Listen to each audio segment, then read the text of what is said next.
क्या आपने कभी सोचा है, अगर संविधान नहीं होता तो क्या हमें बोलने की आजादी मिलती?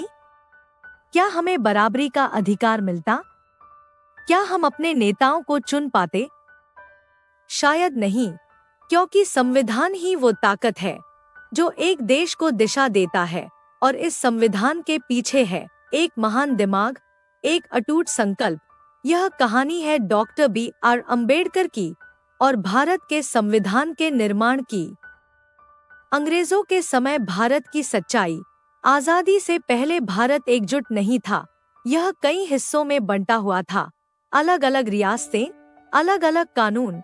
कहीं राजा का राज था तो कहीं अंग्रेजों का सीधा शासन।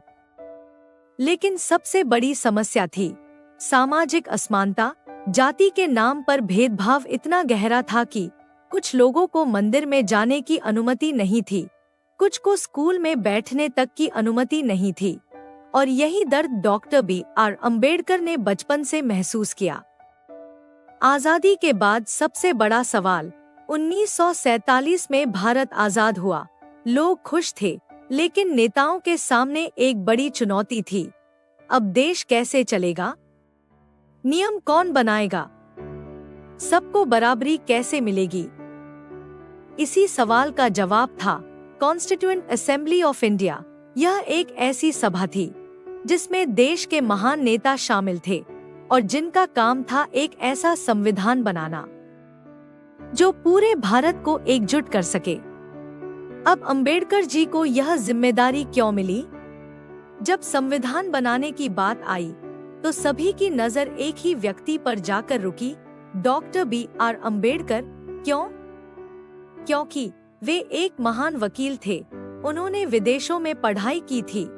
उन्हें दुनिया के कई देशों के कानूनों की गहरी समझ थी।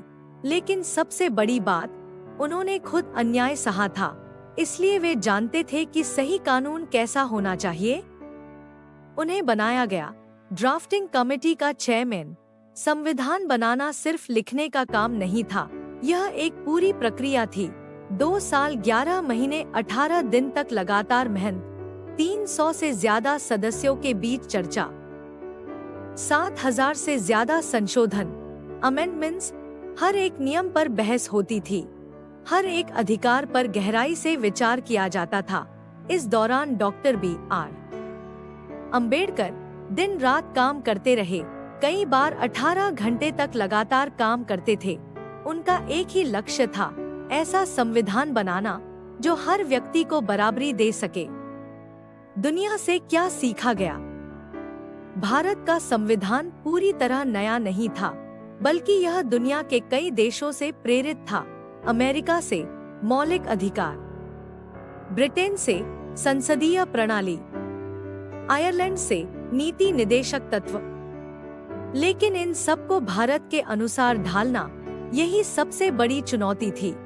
और यह काम शानदार तरीके से किया गया। भारत का संविधान दुनिया का सबसे बड़ा लिखित संविधान बना। इसमें दिए गए मौलिक अधिकार, फंडामेंटल राइट्स, समानता का अधिकार, स्वतंत्रता का अधिकार, धर्म की स्वतंत्रता, न्याय का अधिकार, शोषण के खिलाफ अधिकार, सबसे खास बात, कानून के सामने सभी बराबर हैं। यही वह चीज थी जो भारत को एक सच्चा लोकतंत्र बनाती है। Doctor B.R. अम्बेडकर सिर्फ एक लेखक नहीं थे, वे एक दूरदर्शी नेता थे। उन्होंने चेतावनी दी थी, अगर समाज में बराबरी नहीं होगी तो लोकतंत्र टिक नहीं पाएगा। उन्होंने यह भी कहा, संविधान अच्छा हो सकता है, लेकिन उसे चलाने वाले लोग अगर गलत हैं, तो सब कुछ बेकार हो जाएगा।